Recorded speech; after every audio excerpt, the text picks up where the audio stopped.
Comment sont satisfaits les besoins accrus d'un muscle en activité?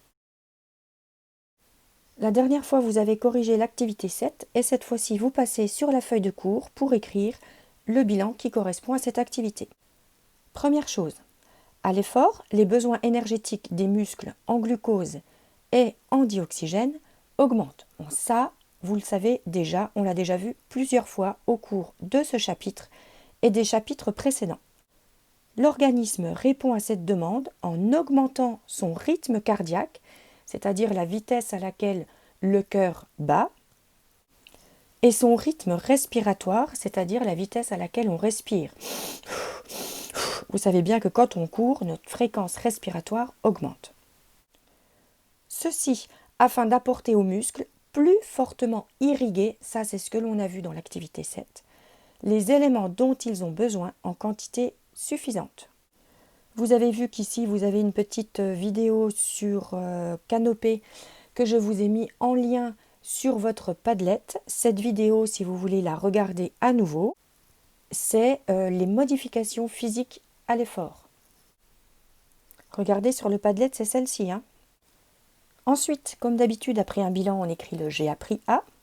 Donc maintenant, vous savez relier les modifications du fonctionnement des systèmes cardiovasculaires, c'est-à-dire le rythme cardiaque, la circulation vasculaire, c'est-à-dire la vitesse à laquelle le sang circule dans les vaisseaux sanguins, et respiratoire. Tout ça, vous savez le relier avec les besoins en dioxygène et en nutriments des muscles, avec la réalisation d'un effort physique. Alors peut-être en un peu plus clair, quand on réalise un effort physique, on a besoin de plus de dioxygène et plus de nutriments, particulièrement au niveau des muscles, pour satisfaire ces besoins en nutriments et en dioxygène. On observe des modifications de notre organisme. Première modification, notre rythme cardiaque qui augmente, c'est-à-dire que notre cœur bat plus vite, avec comme conséquence une augmentation de la vitesse de circulation du sang dans nos vaisseaux sanguins. Et on observe aussi une augmentation de la fréquence respiratoire. Lors du bilan précédent, on avait commencé à compléter une carte mentale ou à la construire. Eh bien cette fois-ci, on va la continuer. Il ne nous reste plus que les cases roses à compléter. Je vous rappelle que le point de départ sont les conséquences et les limites de l'effort physique.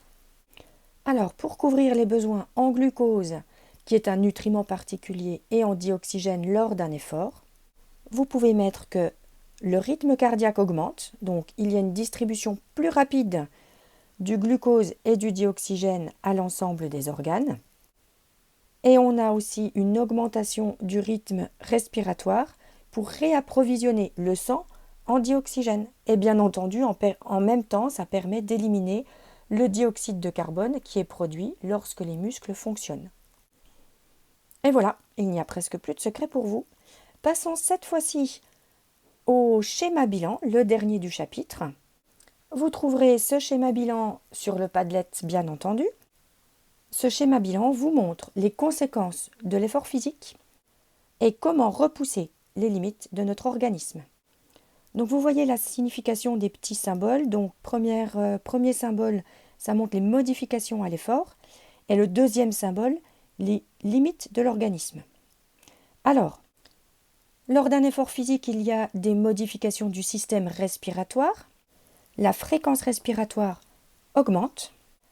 Et la limite de l'organisme, c'est la consommation maximale de dioxygène, la VO2 max.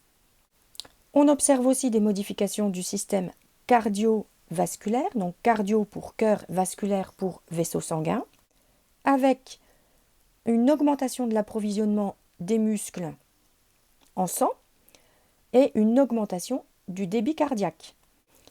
La limite, c'est la fréquence cardiaque maximale, c'est-à-dire la vitesse à laquelle le cœur peut battre, mais de façon maximale. Ceci permet d'augmenter l'apport en dioxygène et en nutriments aux muscles, parce que lors d'un effort, les muscles consomment plus de dioxygène et consomment plus de nutriments. Et la limite, c'est la puissance du muscle et son approvisionnement maximal. Alors, comment repousser les limites cette fois-ci, c'est-à-dire comment améliorer nos performances sportives? Bien entendu, c'est avec l'entraînement. Cet entraînement nous permet d'augmenter notre consommation maximale d'oxygène, donc notre VO2 max, permet aussi d'augmenter le débit cardiaque à l'effort et d'augmenter non seulement le volume, mais aussi la puissance du muscle. Donc tout ça, ça permet d'améliorer nos performances sportives. Attention aussi, parce qu'on pourrait être tenté d'utiliser le dopage pour repousser les limites, mais bien entendu, se doper, c'est dangereux pour la santé et c'est surtout aussi interdit. Et voilà, le chapitre est terminé avec ce schéma bilan. N'hésitez pas à regarder à nouveau les vidéos qui sont sur le Padlet, tous les liens sur les schémas bilans, les cartes mentales, etc. Vous mettez votre cours à jour et bien entendu, vous l'apprenez.